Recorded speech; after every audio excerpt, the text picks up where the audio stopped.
Hello friends, welcome back to my channel gain brain with Himanshi Rishi. And आज की इस video में हम डिस्कस करेंगे कुछ बहुत ही इंपॉर्टेंट क्वेश्चंस जो कि रहने वाले हैं ईडियम एंड फ्रेजेस से, फ्रेजल वर्ब से, लिटरेचर पार्ट से एंड कुछ ग्रामर पोर्शन से। सो ये वीडियो बहुत इंपॉर्टेंट रहने वाली है for HSSC TGT English aspirants. So इस वीडियो को ज़रूर आप एंड तक देखिएगा so that you don't miss on to any important thing और any important question. Now let's get started with the first question. First question, to sit on fence. Okay, choose the correct option of idiom and phrases. Idiom and phrases हमारे syllabus में है. So idiom and phrase का हमें correct option choose करना है. To sit on fence. इसका क्या मतलब है हमें बताना है. To sit on fence means to show confidence, to enjoy the surroundings, to remain neutral या फिर to become fond of. To sit on fence का मतलब होता है कि जब हम न्यूट्रल रहे, किसी की भी जब हम साइड ना ले, किसी को हम फेवर ना करें, तो इसका मतलब है हम न्यूट्रल है। अगर हम किसी को भी फेवर नहीं कर रहे, किसी की भी साइड नहीं ले रहे दो पार्टीज़ की, तो हम एकदम न्यूट्रल है। सो सिट ऑन फेंस का आंसर है option C, to remain neutral. To be under cloud, इस ईडियम का क्या मतलब है? To be under cloud, enjoy the favour, to be under suspicion, talk thoughtlessly, thoughtlessly मतलब बिना सोचे बोलना, या फिर puzzle. So to be under cloud का मतलब होता है जब आप शक के दायरे में हो। तो जो इसका आंसर यहाँ पे सही होगा वो होगा option B, that is to be under suspicion. Next question, to build the cat, बहुत इंपॉर्टेंट है ये। टू बिल्ड द कैट का क्या मतलब है वो हमें बताना है। To face risk, to make an effort, to be quick या फिर none of the above. To build the cat का मतलब होता है जब आपकी लाइफ में कोई डेंजर या फिर रिस्क आने वाला है। ठीक है, तो जो इसका यहाँ पे करेक्ट आंसर होगा वो होगा option A, means to face risk. अब हम कुछ important idiom and phrases discuss कर लेते हैं। In black and white, exam में ये बहुत पूछा जाता है, give me this in black and white. तो इसका क्या मतलब है? इन रिटन, रिटन फॉर्म में आप मुझे दो। सो इन रिटन की जगह आपको देखने को मिल सकता है in black and white also. So यहाँ पे इन ब्लैक एंड वाइट का मतलब है in written. In cold blood, in cold blood का मतलब है मर्सीलेसली, मतलब बिना दया करे, बिना सिंपथी के। The old lady was killed in cold blood, मतलब बिना सिंपथी के किसी ओल्ड लेडी को मार दिया। Break one's back, break one's back का मतलब होता है to work hard to get something, मतलब किसी भी चीज़ के लिए आप बहुत ज़्यादा हार्ड वर्क कर रहे हो। Fourth, an apple of discord, ये भी बहुत इंपॉर्टेंट है। An apple of discord means to be the cause of, means किसी भी चीज़ का रीज़न बनना। ज़्यादातर ये लड़ाई की या फिर कॉरल या फिर कॉन्फ्लिक्ट के वे में यूज़ होता है। कोई भी इंसान, कोई भी व्यक्ति, कोई भी चीज़ जब कॉज या फिर रीज़न होती है किसी लड़ाई का, उसको हम बोलते हैं एन एप्पल ऑफ डिस्कॉर्ड। इसका एग्जाम्पल देती हूँ, Kashmir is the Apple of Discord between Pakistan and India, मतलब जो कश्मीर है वो एक रीज़न है लड़ाई का, कश्मीर पाकिस्तान और इंडिया का। ठीक है, सो एप्पल ऑफ डिस्कॉर्ड का मतलब होता है किसी भी चीज़ का कॉज बनना, रीज़न बनना। Next question, to cut a sorry figure, ये भी इम्पॉर्टेंट है।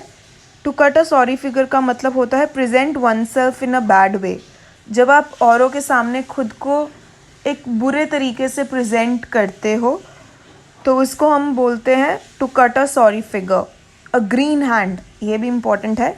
अ ग्रीन हैंड का मतलब होता है नॉट एक्सपीरियंस्ड, कोई ऐसा व्यक्ति जिसको ज़्यादा एक्सपीरियंस नहीं है उसको हम क्या बोलेंगे? A green hand. To bring to book, to scold, ठीक है। टू ब्रिंग टू बुक मतलब, टू स्कोल्ड मतलब, या फिर इसको हिंदी में हम बोल सकते हैं अकल ठिकाने लगाना, ठीक है। तो किसी को डांटना, किसी को सीधा करना भी बोल सकते हैं, तो इसको हम बोलेंगे to bring to book. 8th, throw cold water. Throw cold water का मतलब होता है टू डिस्करेज, किसी को डिस्करेज करना। मतलब she threw cold water on my plans, मतलब उसने मेरे प्लान को डिस्करेज किया। Next, to burn one's fingers, अपनी उंगलियों को जलाना, मतलब to get oneself in trouble, खुद को किसी ट्रबल में डालना, किसी मुश्किल में डालना, तो इसका क्या होगा, to burn one's fingers. 10th, to let the cat out of the bag, ये भी इंपॉर्टेंट है, मतलब टू डाइवर्ज सीक्रेट, मतलब किसी का सीक्रेट बता देना, किसी का सीक्रेट आउट करना, इसको हम क्या बोलेंगे, to let the cat out of the bag. Next question है, choose the correct option of phrasal verb. तो इसमें हमें फ्रेजल वर्ब बताना है कि इसका क्या सही ऑप्शन रहेगा। कॉल ऑफ, सो जो फर्स्ट फ्रेजल वर्ब है हमारा वो है कॉल ऑफ। कॉल ऑफ का क्या मतलब होता है, to postpone, to cry, to withdraw या फिर to finish. So call off का मतलब होता है टू विड्रॉ, मतलब किसी चीज़ को वापस ले लेना। So here the correct answer will be the C option, call off means to withdraw. Next question, turn on. Turn on phrasal verb का क्या मतलब होता है, to remove, to obtain, to withdraw या फिर to attack. So turn on का मतलब होता है अटैक करना। So here the correct answer will be the D option, that is to attack. अब हम डिस्कस करेंगे कुछ important phrasal verbs. Push on का मतलब होता है continue a journey. Pull through मतलब recover. For example, my friend pulled through a serious illness. So pull through मतलब रिकवरी करना। पुश फॉर मतलब डिमांड परसिस्टेंटली, किसी चीज़ की कंटिन्यूअस डिमांड, तो उसको हम बोलेंगे पुश्ड फॉर। पुश एट मतलब एग्जर्ट फोर्स, मतलब अगर हम फोर्सफुली किसी से कोई काम करवाए तो हम बोलेंगे पुश एट। टेक आफ्टर का मतलब होता है रिजेंबल। रिजेंबल का मतलब होता है लुक अलाइक, मतलब किसी की तरह सेम दिखना।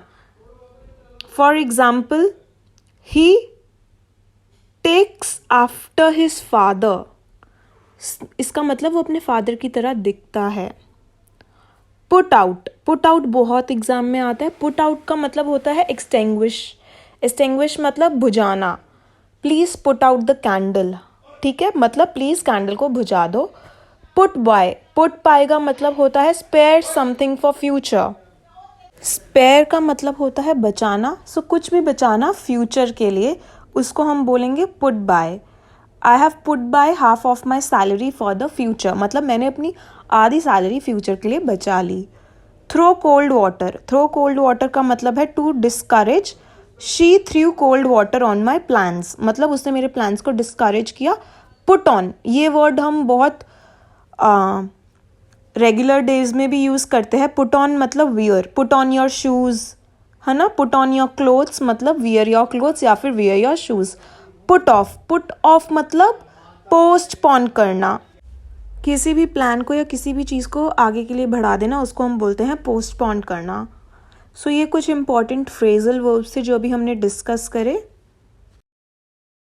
Next question, the rocks were worn out dash wind and weather. So basically हमें इसमें करेक्ट प्रेपोजिशन फिल करना है। The rocks were worn out from wind and weather, through wind and weather, by wind and weather या फिर with wind and weather. So जो यहाँ पे correct preposition होगा वो होगा by. So worn out by wind and weather. So ये कुछ फिक्स्ड प्रेपोजिशंस है, मतलब कुछ वर्ड्स के साथ फिक्स्ड प्रेपोजिशंस ही यूज़ होते हैं। फॉर एग्जाम्पल, मैं आपको एक सिंपल सा एग्जाम्पल बताती हूँ जो कि एग्ज़ाम्स में बहुत पूछा जाता है, और इसको मैंने इंक्लूड नहीं किया कि मैं आपको वर्बली बता दूँ। For example, my friend is married to my brother, ठीक है, तो हमेशा मैरी के साथ टू आएगा, ये नहीं कि my brother is married with my friend, this will be wrong. My brother is married to my friend. So जैसे कि ये फिक्स्ड प्रेपोजिशन है, हमेशा मैरिड के साथ टू ही आएगा और आपको ऑप्शन में विद देखने को मिलेगा और हम ज़्यादातर विद ही मार्क कराएंगे क्योंकि हमें वही सही लगता है.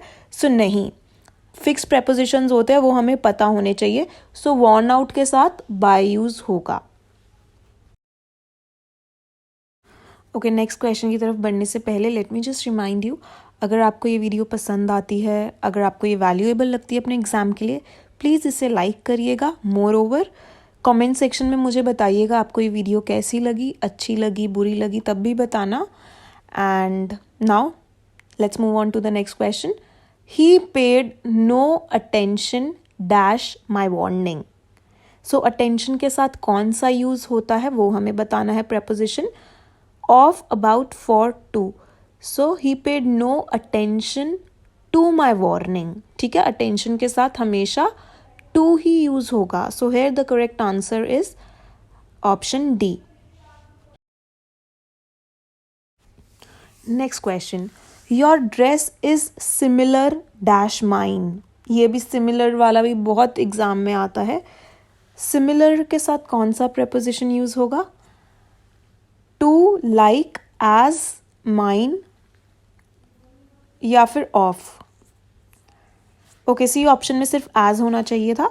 सो your dress is similar to mine.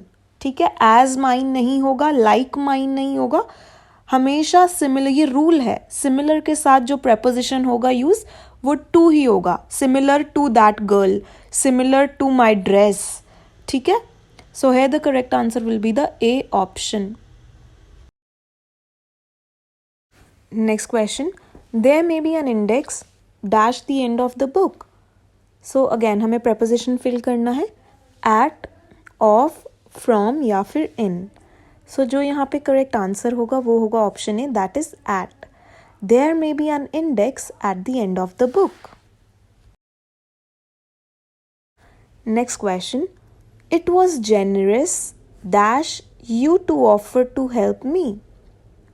So हमेशा generous के साथ off लगता है.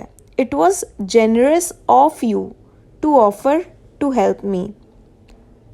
ठीक है, generous to you नहीं, generous of you. So here the correct answer will be the B option. Next question. How many books does The Prelude include? The Prelude बहुत important work है. किसका है? वर्ड्सवर्थ का है.